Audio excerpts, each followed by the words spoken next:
I'm not even sure really how to say this. Well, okay, let me start. First off, I read Time. I've been getting Time for about a year now. I'll probably keep it up. Well, Time is a major liberal newspaper. Liberal magazine. I think that they do good they do good articles. Just got home from school, please forgive me. However, a while ago,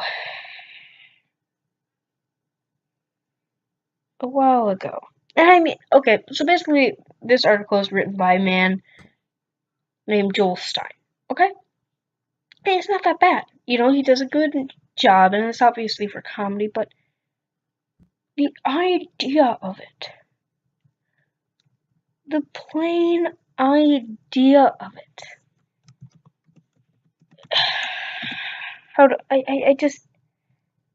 I don't even know.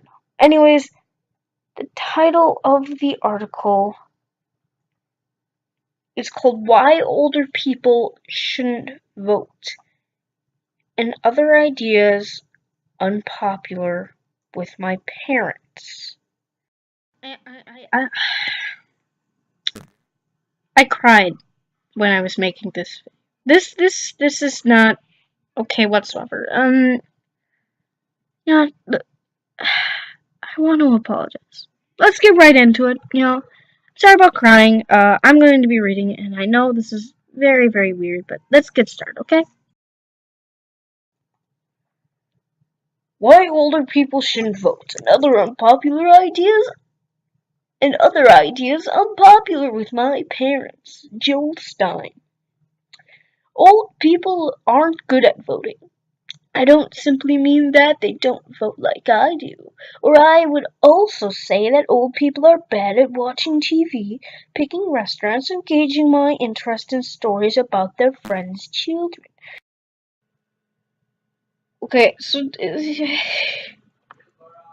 don't think anyone cares. My grandparents don't watch bad TV. Have you ever seen Hogan's Heroes? They don't pick bad restaurants. They actually pick some good restaurants and gauging my interest in stories about their friends' children. My grandparents don't do that. You okay there, sir? Like, you okay? Oh, crammy.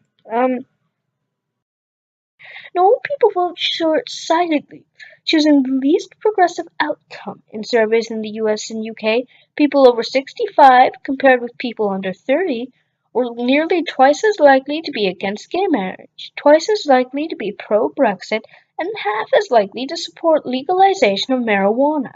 Nearly 5 times less likely to spend money on education, 60% more likely to vote for Donald Trump, are nearly 50% more likely to say immigrants have a negative impact on society, despite the fact that they are being wheeled around by them.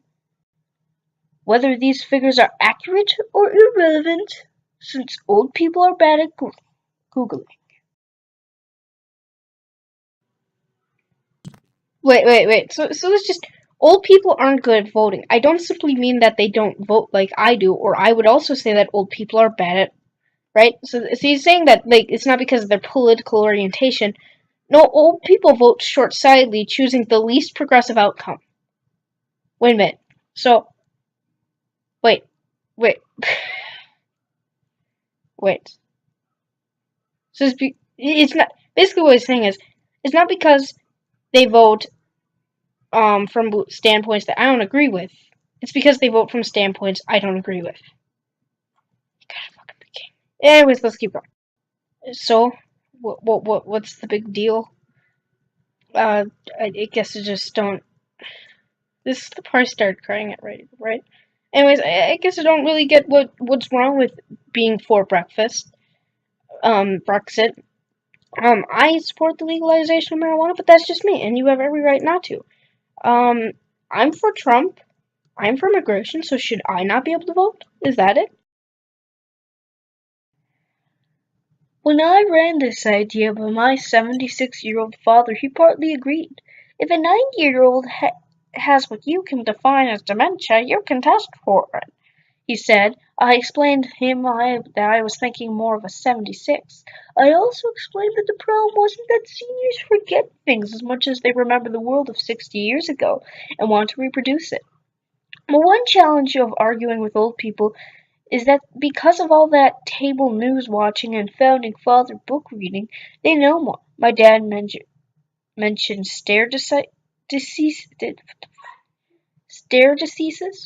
using Edmund Burke's argument that the society is too complex, that radical change often has horrible, unintended negative consequences, such as Napoleon, communism, and that horrible rap.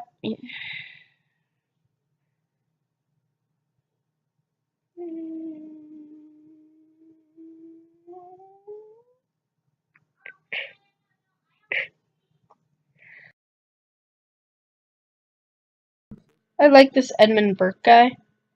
Um, Using Edmund Burke's argument that society is so complex that the radical change often has horrible unintended negative consequences such as Napoleon, communism, and horrible rap music. First off, what's wrong with rap? I don't really listen to it, but good vibes, man, good vibrations, right? Uh,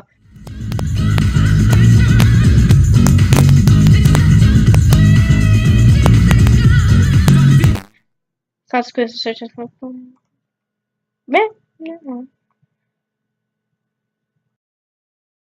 He also argues that experts are often wrong. In 1980, pundits thought a movie star shouldn't be president. During the Great Recession, economists were sure the Fed's expansionary monetary policy would lead to inflation. You might think that the England they voted for isn't going to do very well in the world. But we don't know that, he said. Look for a counter-argument. I called Jason Brennan, a Georgetown philosophy professor whose new book is titled Against Democracy. He said my anti-democratic idea was worth investigating.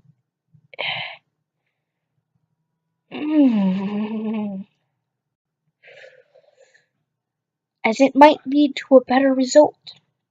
We should pick the best people to vote and take emotion out. If you go back 300 years, there's this idea that kings are majestic and the rest of us are not, he said. We didn't equalize it by taking kings down. We said everyone has majesty. I think that's that's silly. We should think of voting rights as a plumbing license. This made sense to me since I would not really want an old guy working on my sewer pipes. Is simply not in the American tradition. Anyways, while I was reading this, I went into a bit of a stout of crippling depression, and I stopped reading. But it's a sad article. You can find it on Time. Just look up Time Joel plus Joel Stein plus the title of the article. I don't have any happy works. This is sad.